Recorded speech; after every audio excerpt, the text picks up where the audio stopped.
What up, y'all? This is Open Mike Eagle coming at you once again with another episode of the podcast. It is my damn pride and joy getting to talk to legends and unpack their paths through this thing we call hip hop. Got once again Mr. Dante Ross. How you doing today? Good, man. How are you? I'm doing all right, man. Doing all right, man. I got up way too early today, that's for You sure. and me both. I got up at 6:30. I can't tell you why. That's not my style.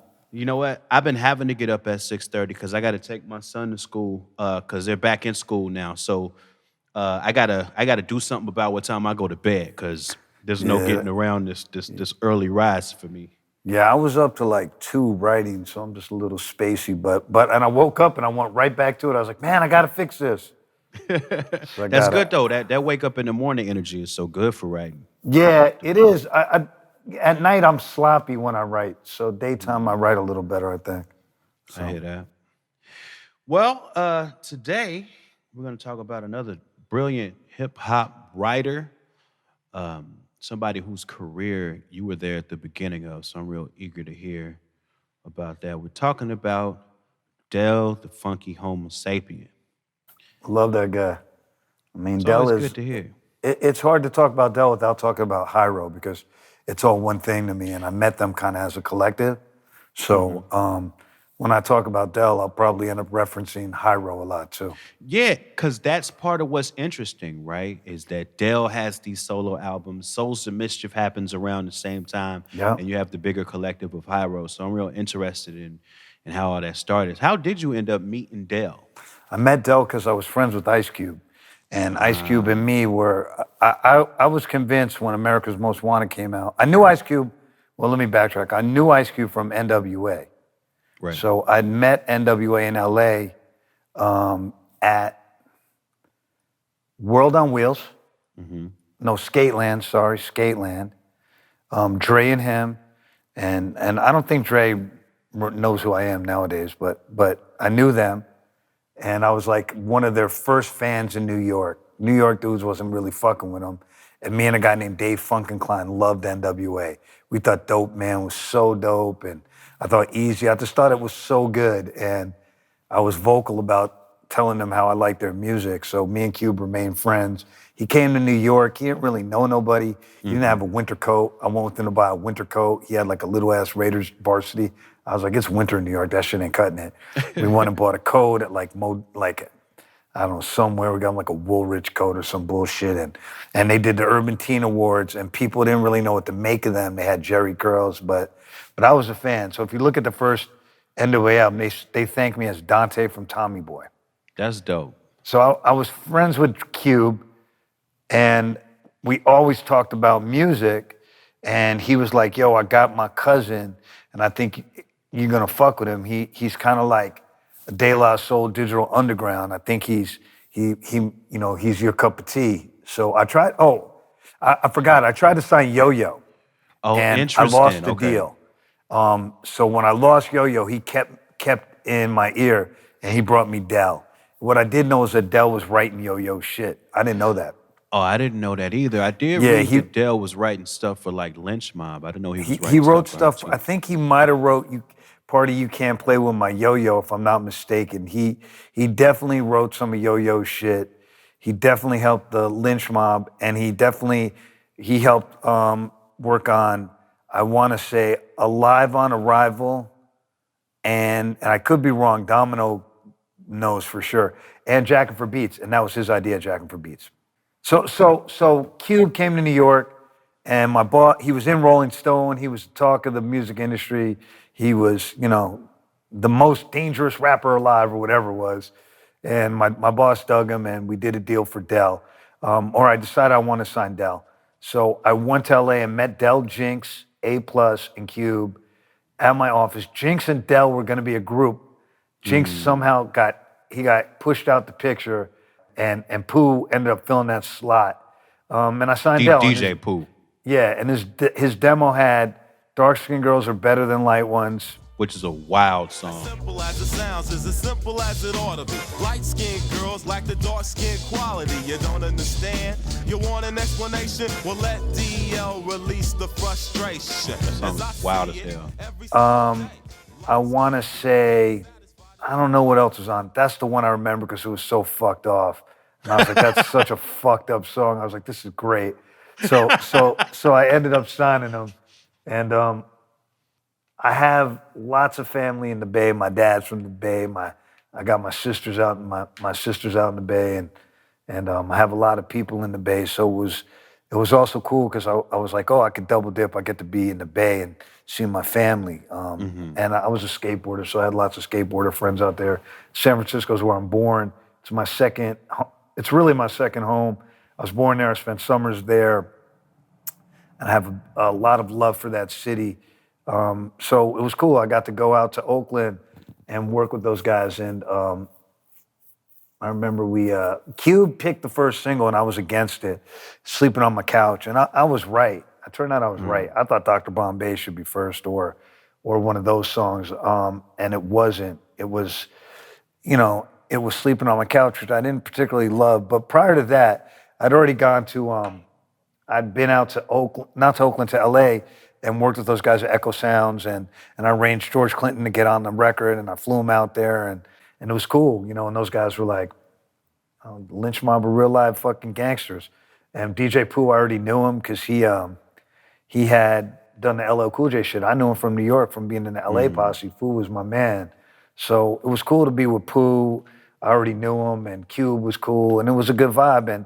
And this guy Rashad, he was Pooh's right-hand man. I don't know whatever happened to Rashad, but he was like, they had their little crew, the Boogeyman, and I want to say Threat was part of it too, but he wasn't really doing beats, but that was their little clique. And Rashad and Pooh were doing the beats with Del. Del was doing a lot of stuff too. They were kind of fixing it up and doing the arrangements, and Pooh's a great DJ, and he flew in the cinematic stuff, and they put in the Brides of Funkenstein and all that kind of stuff. But at the core, some of those records were done by Del, like Sunny Meadows. That's what I wanted as the first single. A 1-2 on Sunny Meadows. And Sunny Meadows was on the demo, so was a 1-2. So, and I wanted those records. And Cube fought me and put out Sleeping on My Couch. But Sunny Meadows and a 1-2 are done by Del and sprinkled by Pooh. But the core of those records are by Del and a couple of the other ones too. But stuff like Dr. Bombay and Mr. Dobalina are more done by Pooh, though the Mr. Dobalina sample from the Monkees came from Del, and that was his idea. But you could tell by the drums what songs Pooh did. He always liked to use that Rufus Thomas drums, and he uses it on that record, on that song, Mr. Dobalina. How was West Coast music perceived at the time, West Coast rap? Like, what state was it in? I mean, there was a lot of gangster rap, but then there was also Cypress Hill was about to come out. So it wasn't full on, the G-Funk wasn't invented yet, and there were pockets of things that were relatable to the East Coast. Cypress was about to drop. I don't think the Far Side were out yet, but maybe they were. And there was that kind of thing, that kind of part of hip hop was in LA, and Freestyle Fellowship and all this other stuff was bubbling. And then there was the other stuff, which was like Too Short up in the Bay, or Selly Cell, RBL, all that stuff, which we call town music. I don't know if you go up there much, but there's always a differentiation the town and between, the city. Yeah. Well, there's town music and then there's hip hop. Okay. So Souls of Mischief and Hyro are hip hop. Gotcha. But all that other shit is town music, right? That's just what we call it. It's not even Frisco music could be town music. Gotcha. Town music, just a certain sound. Right. And they also called it mob music later on, like JT the Bigger Figure or Mac Mall and all that. So I was always kind of tuned into that shit just because I spent a lot of time out there. And then there's LA stuff, Compton's Most Wanted, NWA, gangster rap, Ice Cube. So gangster rap is popping. Del was certainly not gangster rap. There was no East Coast, West Coast beef yet. Mm-hmm. And I honestly, I loved a lot of LA music, and G-Funk wasn't really out yet. So if you listen to America's Most Wanted or Compton's Most Wanted or any of that stuff that was popping, and including DJ Quick, they're using the same records East Coast guys are using. Right. They're sampling, at that time, Isaac Hayes and like fucking Lee Dorsey and James Brown, and I mean they're going a little past James Brown. They're digging a little bit. So the records were, I say digging wise, not quite as forward thinking as New York, but dudes were talented. Quick's obviously talented.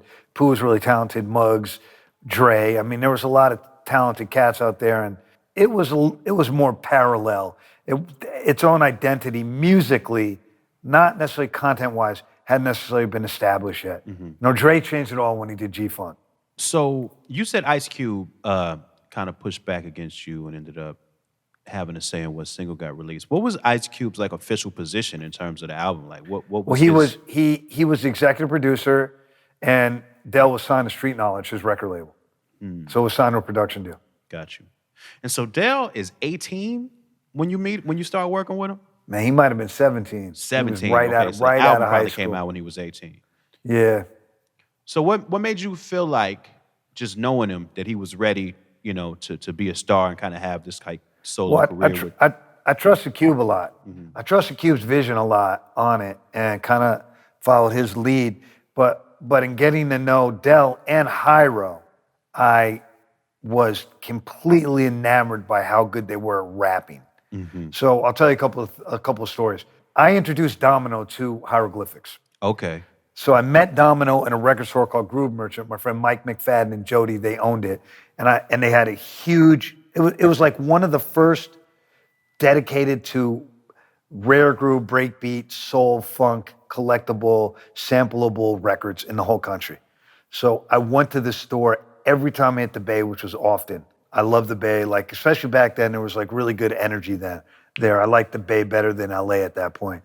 So I would always fall in there, and I became friends with Jody and them and Mike. Mike was like, I got this kid who rents the back. He's got a studio back there. His name's Domino, and he's really talented. He buys a lot of the same kind of records you buy. You guys remind me of each other. And I was like, oh, that's cool. And so he was, he was like, yeah, I want you guys to meet. So he introduced us, and I went back. I was at the store, and I went in the back, and me and Dom started talking, and he was like, oh, man, like, yeah, and like, I know who you are. Like, I love Brand Nubian. And he was a rapper and a producer then. Gotcha. His name was Domino D. And I played him a Grand Poobah record I produced that sampled the Nightlighters. And he played me a beat he made off the same exact loop. So we bonded over our love of the Nightlighters. And then he played me a demo his called Rhythmic American Poetry, where he sampled the DOC. And it was pretty good, but the beat was better than his rapping. Got you. But I really liked him, and I didn't have the heart to tell him, maybe rapping's not for you. So fast forward, Gavin Conventions in San Francisco, I'm out there. We hang out, we run around, we have a crazy-ass night. He's my boy, we're wilding out. And I tell him I'm signing this guy Del, and he should meet them. So I connect them. He goes out to Oakland without me when I'm back in New York, and he hangs out with Kwame, who's Del's road manager, and Del, and they become friends. He meets the Hyro guys, and I think he played them some beats, and they like some of the shit, and so he starts being friends with them, and they're like on kind of a similar wavelength. So I come back, and I come back a couple months later, we're out there, we haven't done the record yet, we're starting to do it, and I go out to Oakland, hang out, and we sneak into a club in Oakland, climbing over the back fence, me and all of Hyro, they're 17, and I can't remember if this is before Sleeping on My Couch or after the video, because we did the video and a single before the album was out and done. I want to say it was after. We snuck in to this club, and we ended up going to Opio's house, I think, or Tajay's. I think Ope's house, after the club, drinking and smoking, and me and Dom had beat tapes. And these motherfuckers rapped to daylight off our beat tape. Oh, I bet. And we're battling beat tape versus beat tape. And they're just rapping their fucking asses off. Literally 3 to 4 hours of rapping and smoking. And I'm just like, the only thing I'd seen like it was Native Tongues. I'd never seen a group of guys just rap like that before in my entire life. It was unfucking believable.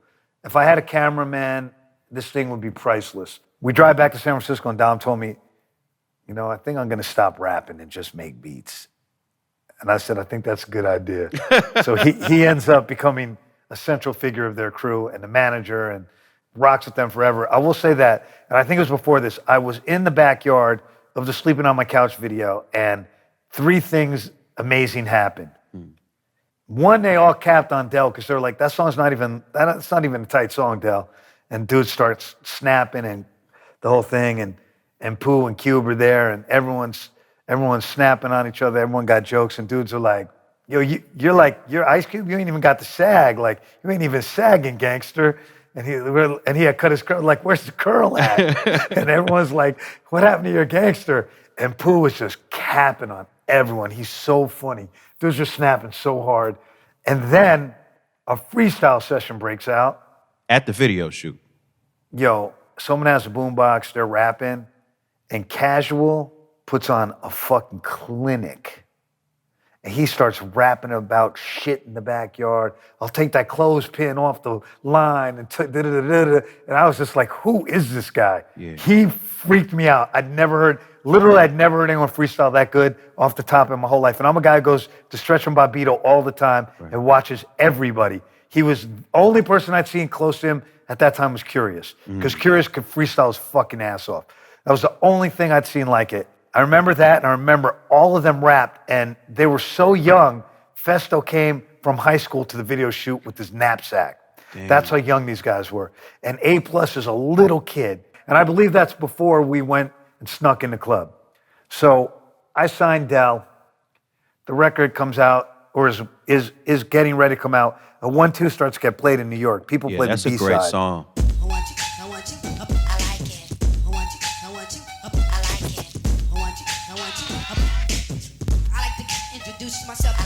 I'm chocolate like a ball, but my name is not Roseanne. My skin has a pigment reminiscent of a tan. I plan to grow dreads, but first a nappy fro. The longer the hair, the easier to scare a foe. It grows so it's great, and it's got the beatbox. It's a great so who song. did the beat on that one? I had a hard time finding credits Del, for this album. Del did it, but Pooh got the production credit, but Del did it. I think Pooh added the little keyboards. Do, that little thing. But Del did it, and that record starts getting running in New York. People like Q-Tip and them tell me he's dope. Muggs is telling me he's dope. I'm hearing it from people I like. The record comes out. It does good, not great. My head of promotion guy signed Diggable Planets himself, and he went for that record and kind of chumped us.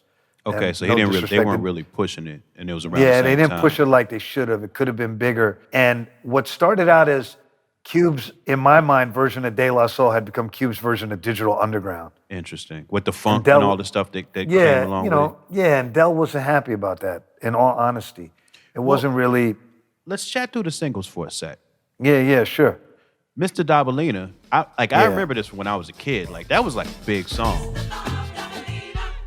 Mr. Dobalina, Mr. Bob Dobalina, Mr. Bob Dobalina, won't you quit? You really make me sick with your fraudulent behavior. You're gonna make me flip and then the army couldn't save you. That's a big song in the West Coast. Oh, right, because I was out here visiting, like, my fam in the West Coast. Yeah, and that song was big out That there. was on K-Day, that was on KMEL. That was a big record. To this day, that's probably his biggest commercial record. Huh. And was that one of your choices for a single? It was, Okay. undoubtedly. I think it was all of our choices. I think pretty much we all knew that was a single. Because his rapping on it is so good. Del, right? Like, he's a small guy, but he has a huge, deep voice. A big voice, yeah. He's got a big it's voice. and he talks exactly how he raps. I don't know, I just thought that song was genius, and I love the video too. Is the title, Wish My Brother George Was Here, is that a reference to George Clinton? Because people seem to 100%. think it is. Okay. 100%.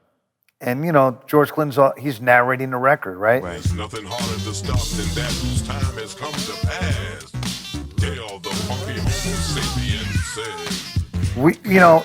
That should have been like, it's funny, I would say that Digital Underground and that record predate G-Funk. Right. But they're not really G-Funk, they're like previewing G-Funk. But Easy did We Want Easy, which is We Want Bootsy, and that, DOC did. So it was already mixed in a little bit. Yeah, because DOC raps off the Funkadelic joint, the rock songs, so Cosmic Slop. So, it was in the air. And I would say that Cube and Dre both love P-Funk. And you're saying that Dale didn't like that as much in terms of the sound? No, man. No. Del was bummed out because his boys were making some other shit, and his demos Like were... Souls of Mischief and all that. Right, and his demos are more like a 1-2 and Sunny Meadow. Right. Those are his kind of records. So he wanted to do that, more a De La Hyro, native tongue Hyro thing than be trapped in the funk box. Where was that first record made? Echo Sounds in Los Angeles. Okay, mostly. And so were you around for those sessions? I was. It was a little ass studio. Echo Sounds, everyone recorded. It was like the studio. It was the one. It was like as close to maybe a Chung King as LA had at that time. A lot of people recorded there. But was any of that discussion or that, It was a general was that playing feeling. out in the studio? Well, we funk kind sound of, the versus thing like we the did with hip-hop Del sound. is, and Dom and him had started getting really close, and he became part of the crew, and those guys were all producing, was his B-sides became what he really wanted to be. Got So he you. put out Burn. Mr. Twister, get ya every single time, and I rhyme like I know, so I flow with the gifted tongue and the cryptic brung new phrases into the mazes. Play this 2 times a day with a day, yo, yo. Right? And Burnt is popping in New York. People are stretching Bobbito and all those kind of DJs of the world are playing Burnt. It is rocking. It's rocking mix show land, underground hip hop across the country. And people are knowing who Hyro are. It's the first Hyro appearance. And they're like, who the fuck are all these guys? So, you know, like Stretch Armstrong is one of my best friends in the whole world. And you know, Daddy Reef and me, super close.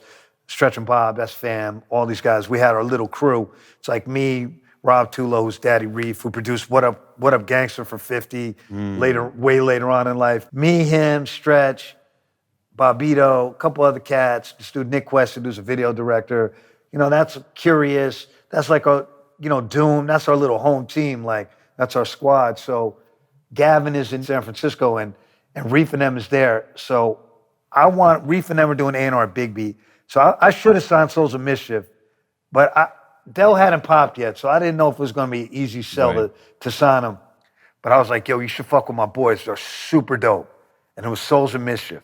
So they were in the stairway at Gavin, Souls of Mischief, Casual, Del, Curious, Pharaoh Monch, and Prince Poe. Whoa.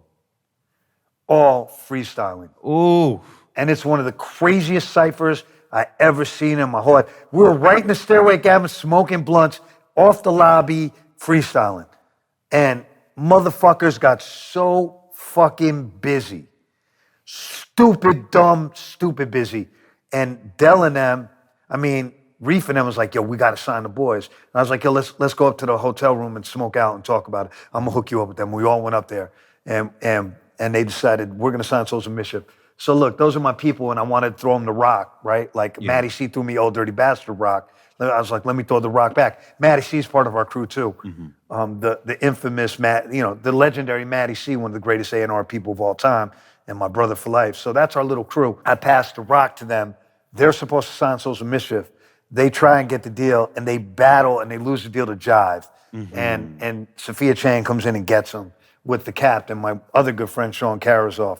And I always felt some kind of way about that because I should have signed them and could have signed them, but I gave them to Reef and them, and they Jive Records. Jive Records pulled the rug out from under and got them.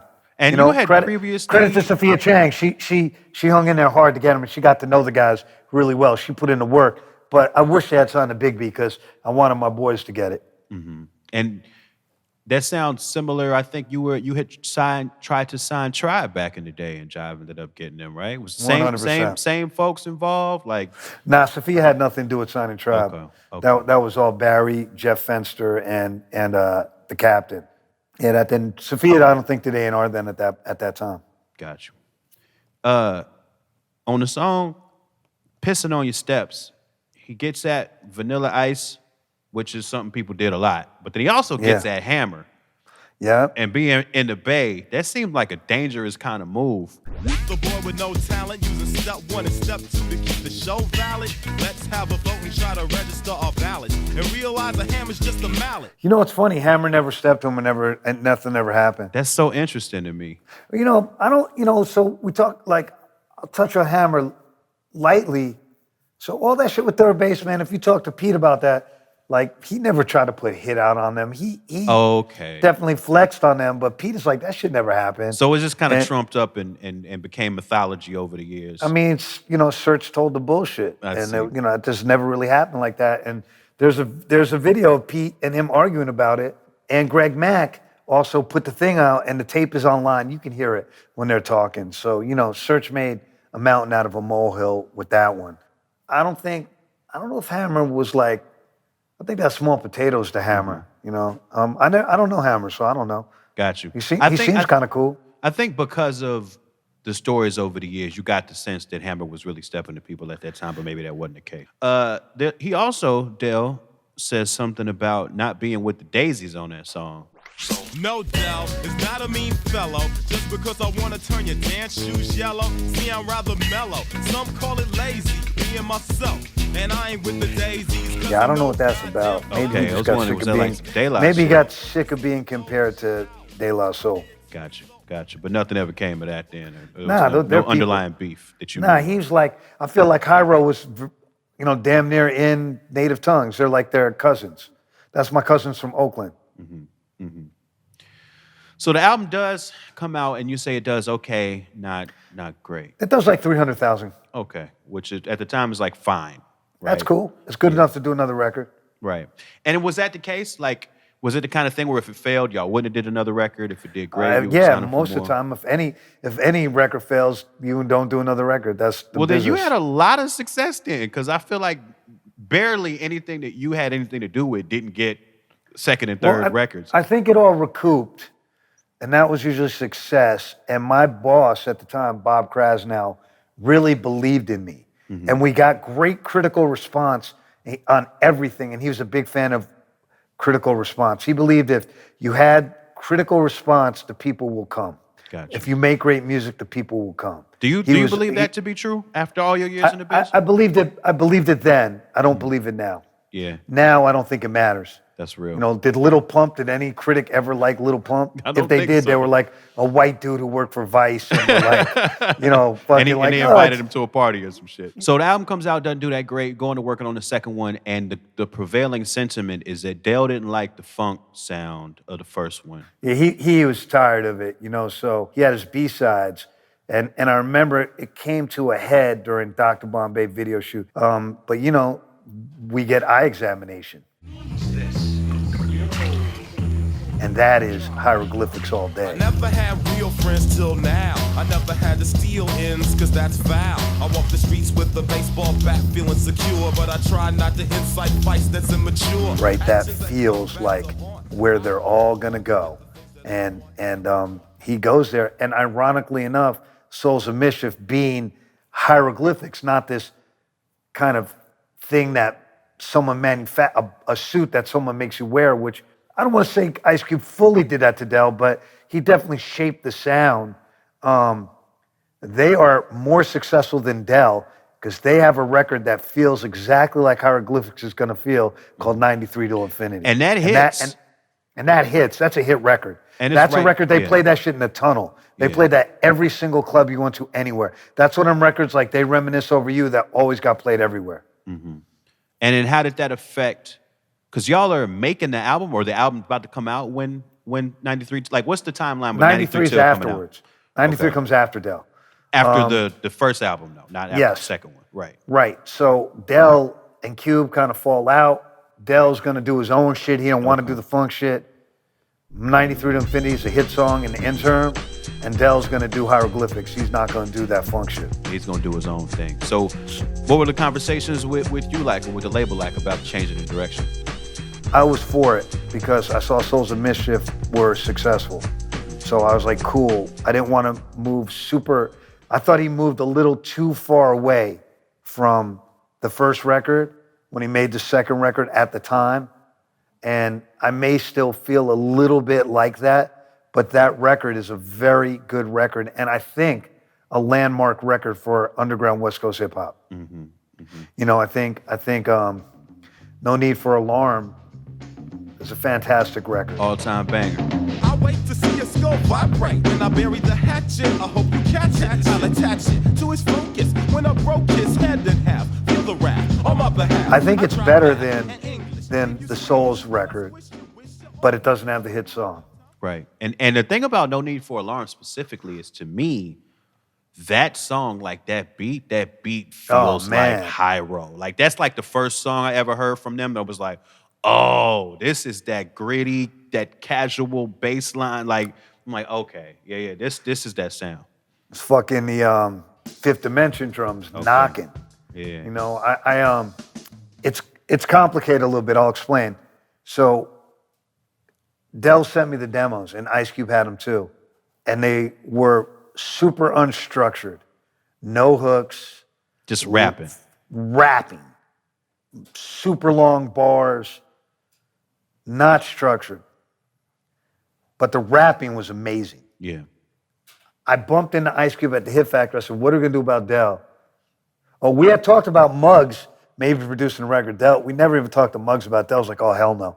I'm doing my album. And Cube was like, man, I'm gonna let him go see what he does. And so me and Cube bumped into each other at Hit Factory in New York. And he's like, I can't fuck with the album. I don't know what to do. It's on you, my G. And he like he just breaks out. He's like, I'm out. Like, I ain't doing it, right? Like, Cube leaves him to his own devices. I'm out. But he's still eating off it. Domino becomes a manager. They fire Pat Charbonnet and Street Knowledge. Dom now manages them and Souls. Dom is one of my best friends in the whole world.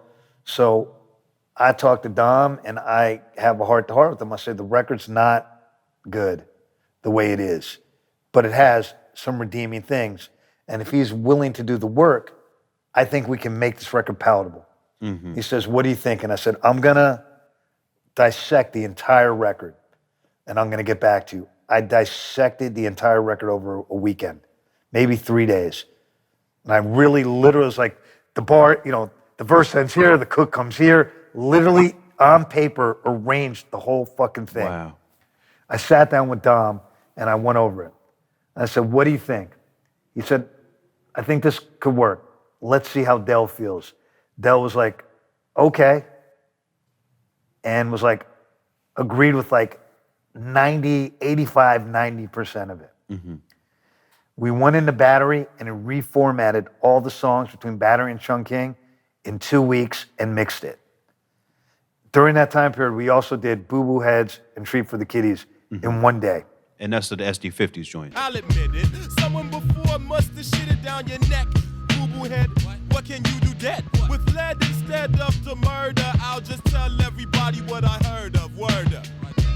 All of this over boo-boo heads. All of this over boo-boo heads. Yeah, we did those in Chung King.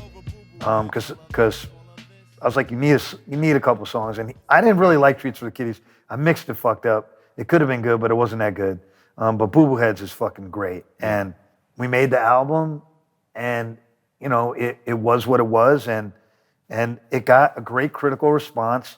It sold slightly less than the first one, but showed that Del was an extremely amazing rapper, and he got to sit side by side with his boys, Souls of Mischief and Casual, and them, and feel good about the art he created. And that was equally important to me as success was with the record. I will say that record, I might have done the most hands-on A&R work I'd ever done on a record. Wow. Meaning I produced some of it, I helped arrange a lot of it, I oversaw the mixes, and I sold the dream to Del via Domino that made the record considerably better than what it was.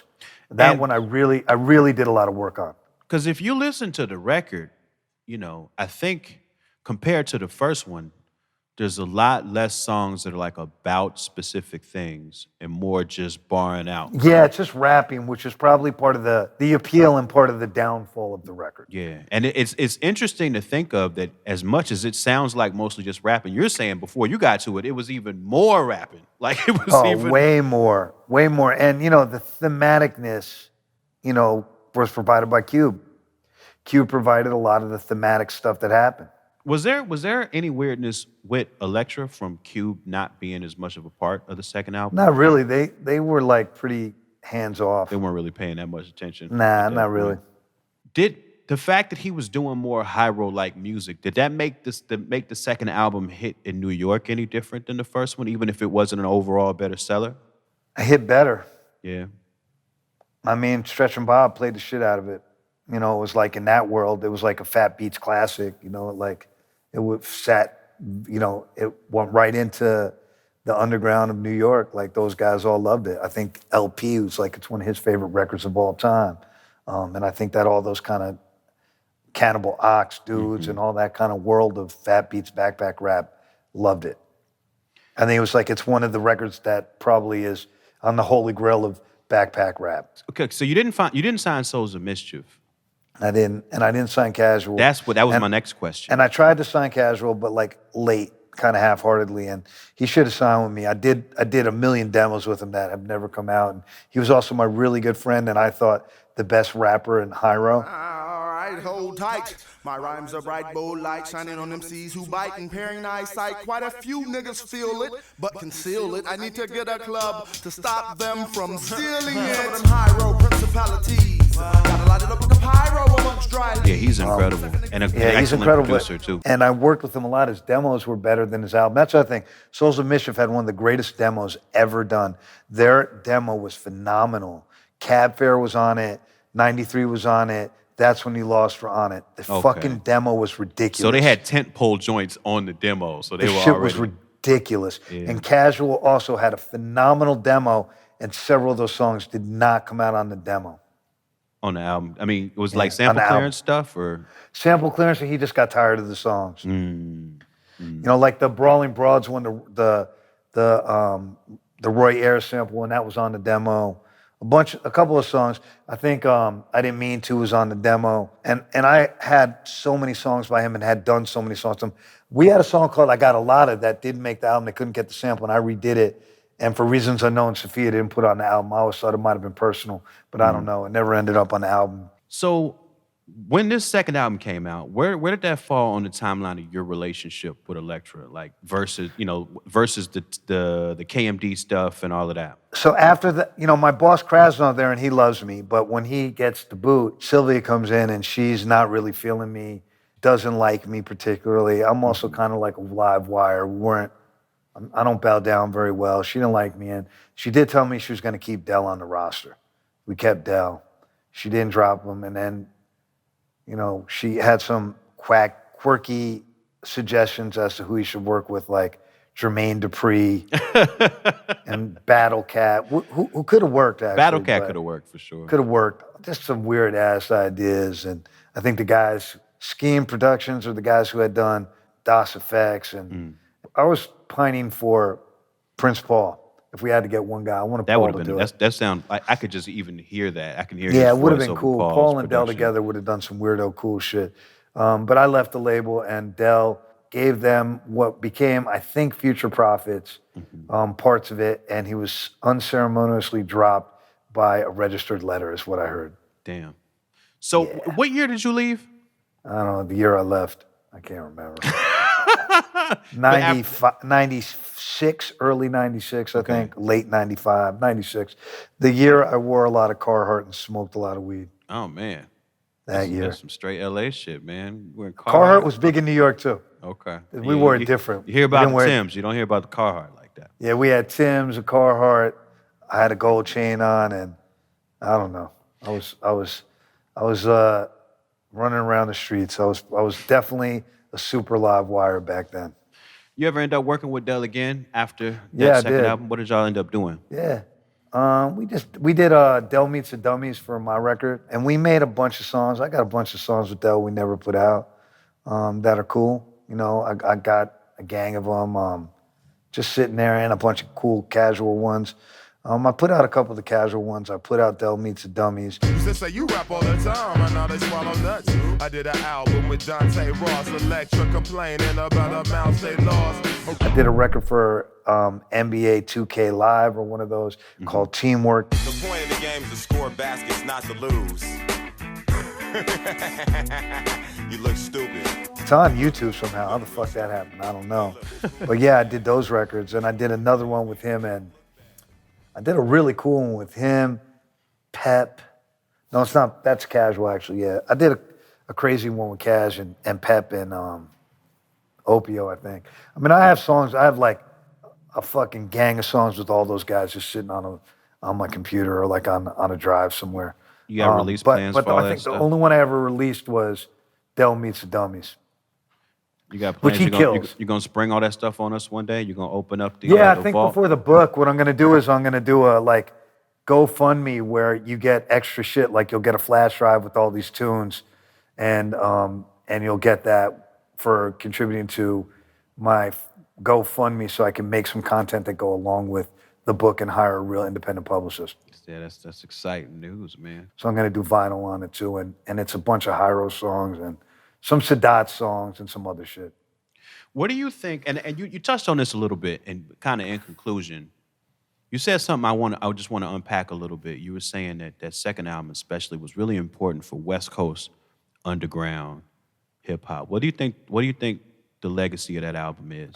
I mean, it showed that dudes in the West Coast could rap really fucking good, and like it wasn't all gangster rap. Like they were competitive with the De La Souls and the Native Tongues and you know those guys of the world. They were competitive with everybody.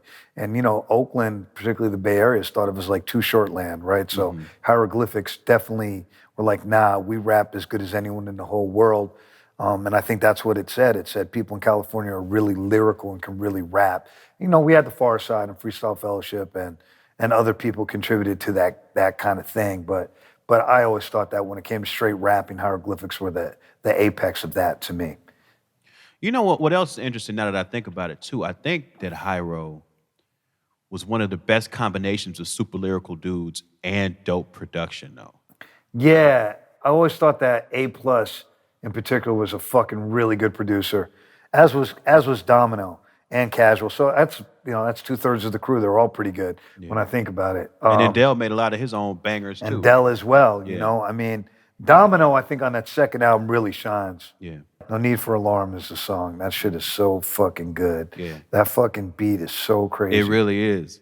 It really is. That was like my favorite song in the whole album. To me, it was No Need for Alarm and Catch a Bad One. Like, them two was like, yes. You know what I'm saying? People have a memory loss. They don't remember I'm the boss. You're claustrophobic when I close in on your men and your faculty. Your whack a beat out my face. You must be basic if you think that you could tackle the triumphant. That shit is so fucking funky. I mean, Boo Boo Heads is pretty fucking good too. Absolutely.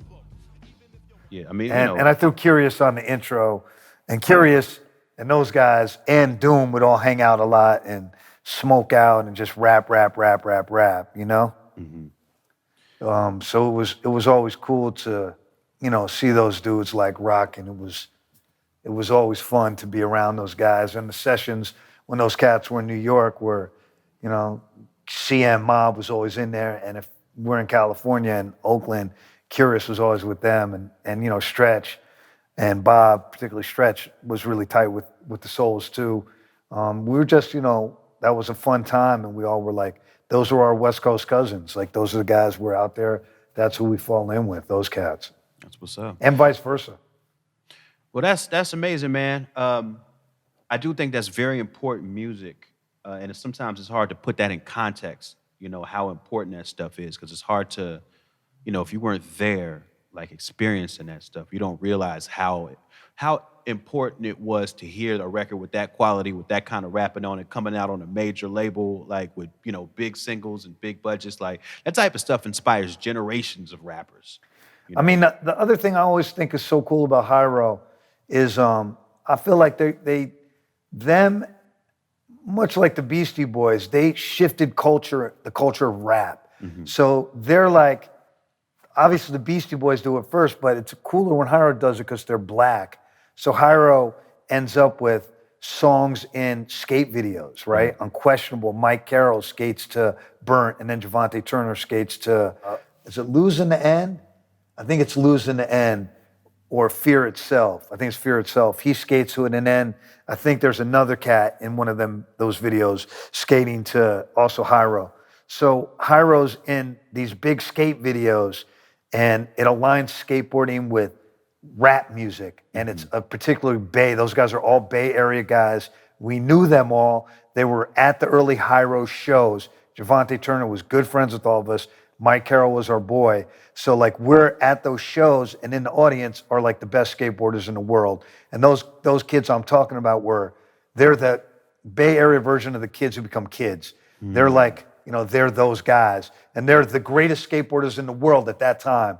So we have this advertisement in this big skate video, and these guys who skate and love rap, all these kids across the country watching that video, all become Hyro fans. So Hyro has this dedicated fan base of skateboarding, snowboarding, like multi-culti, mostly white kids who love hieroglyphics and rap music, and they become a culture shifter because they embrace that whole thing, and those guys are still their fans at their show to these days. Wow.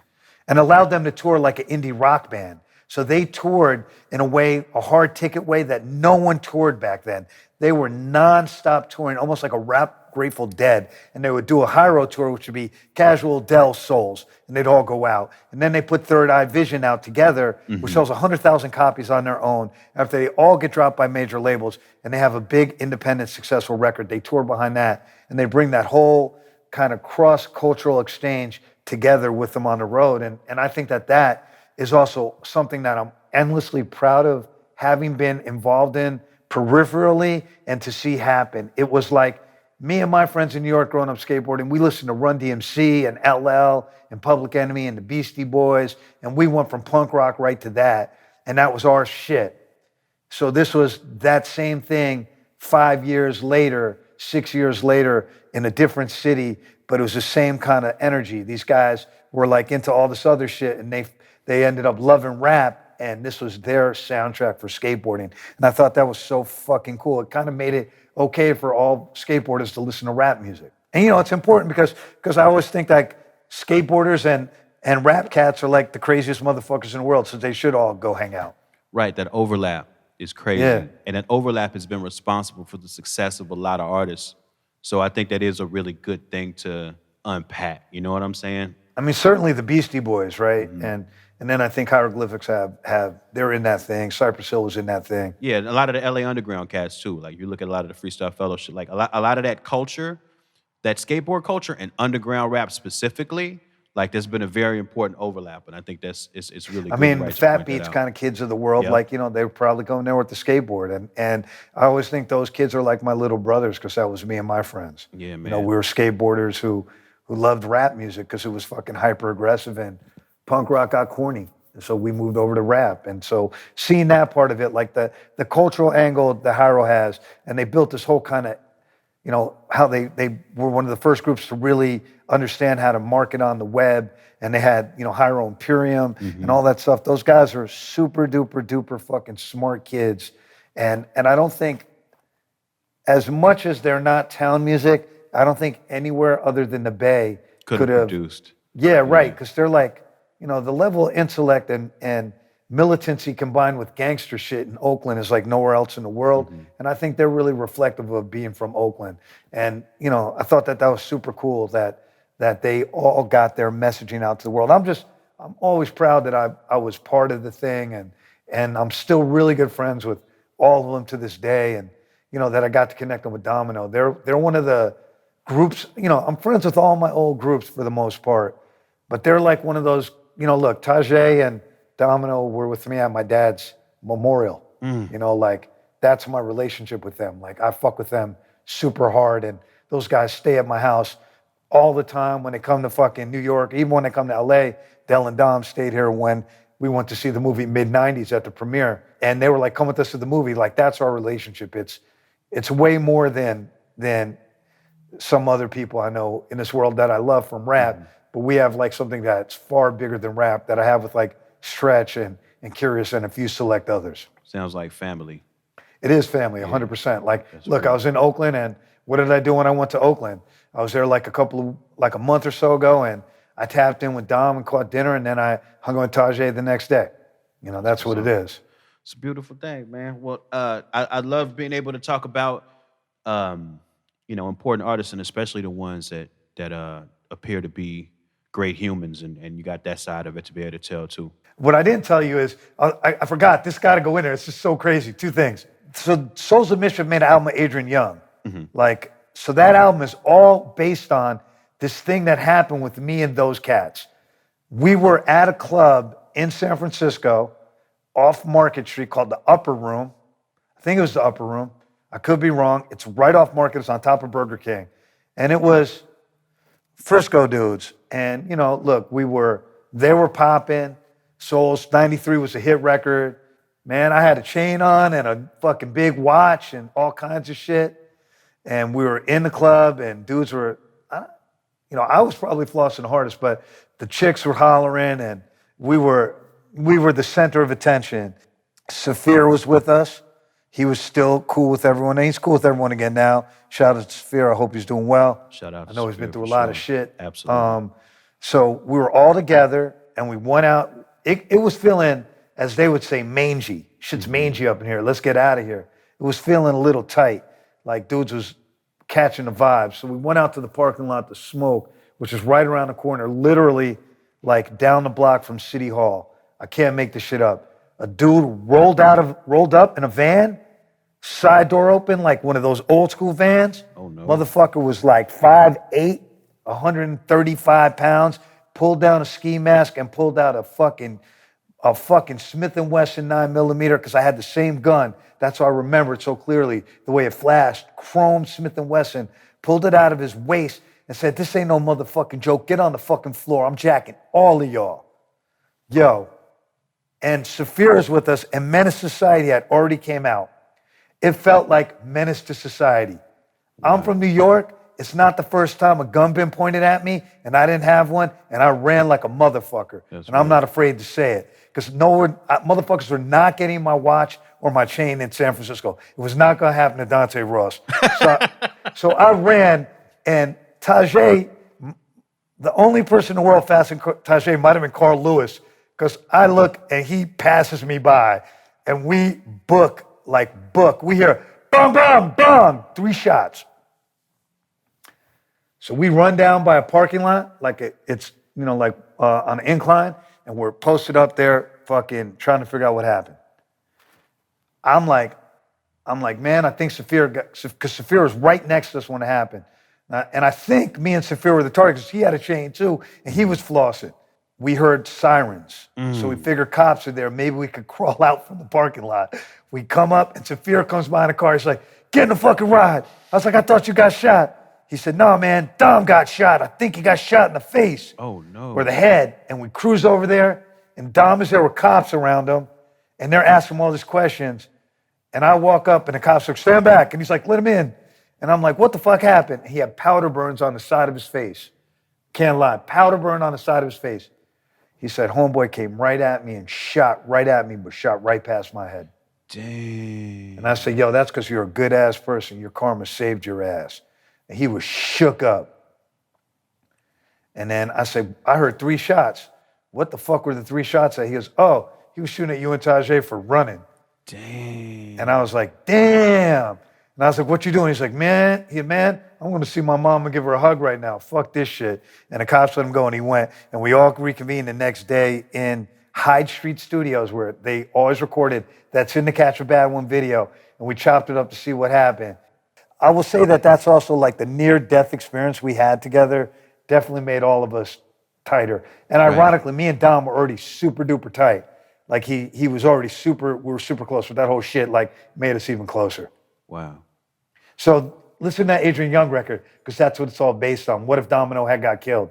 Yeah, you get a whole different perspective on it from now. That's a crazy story. And speaking of crazy stories, I'm sure the next time we speak, you'll have a bunch. We'll be talking about Old Dirty. Oh, wow. I'm certain we'll hear some more crazy tales next time we sit down. Thanks for watching that, and if you dug that, leave a thumbs up and say what up in the comments, and make sure to subscribe to Stony Island Audio for more.